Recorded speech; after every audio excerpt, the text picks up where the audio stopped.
Kani gadega Pati CCTV. Ubah proses di sahukumia ka nyotrik mentau benai ulalej ban pli ka surok kali ka bomi na pedang snong jong snong maulai yong rehab bat penyasno Guwahati Shillong Road. Yakani ka surok la pentrei na kamang tingka jong Khasiels Autonomous District Council. Hakani ka singi blai don lang ki kentup ikibor penyat snong ka maulai yong rehab kentup yorong ba snong ba ki emling do ba GN Khan bude sekretari snong kidkhot na kaseng long kumie jong kani snong kinong yalam ba hakmat jong balang presbyterian ka ba kani ka balang kadai maka ka ban pedang ya ka KGP Synod sepmi ka ban long katayo banwan hakani ka singi la pliru ya ka parking lot jong ka balang presbyterian maulai yorong rehab Apalagi jenengan berkepalang, jenengan itu sudah. Wong tamu dari ini dan ini kalau bukti jom dia. Apalagi orang di pasar belum sampai seperti orang di rumah. Semua orang ini kata jom hari kecil tu sudah. Lalu kalau apa mesti aku boleh dulu dengan jadi beri masyarakat pada hari kemudian dalam penuan.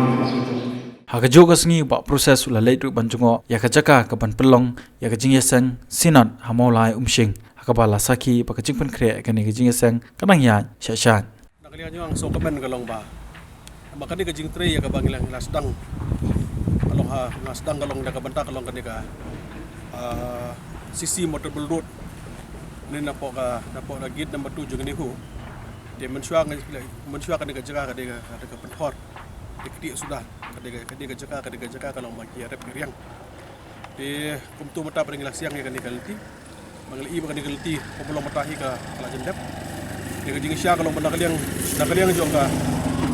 juga office juga council hi nakaliang juga hi kalau nakaliang juga ko ahin padam no ya kan dia sulok pemulong mata de kenang baga sulokan scam karena makan biang pa saya sini kadang-kadang nakaliang juga sekonsul kumulong matahi kalau nila sibuk sya kumni malong mata but ngait scam kalau barbalay kalau sukumen kawi kalau ba kadigalti ka bara nakaliang juga kum amdesi ngalabu sanction ya kanila usawla kumtu mata kalau kumtu kala igalti ka kalau kumni mga sukumen kalau bagi pajba nongwan jeseng hakasi artrik ka jeseng kalau kaniga jaka Kibriyo de gilak kan kibriyo.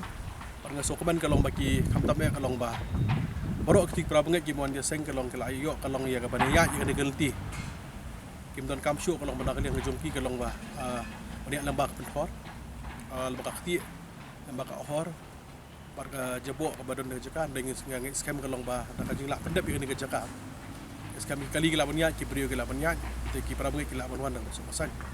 Dengan sokomen hi kalau malayo pan pendap dimana mesti untung beli kata jadi projek kami Europe kadika balang ka berperiang ya ka senar te kam khandai po khatwe ka je seng kadong tai bak arti kan dong ni pan sokomen hang ni kala yat kani ka jinte kala yat par ye community hi na kaliang jong khat ni bodin kalong ba nang ba ka ji bekrep ko molong nang senar kan ya bi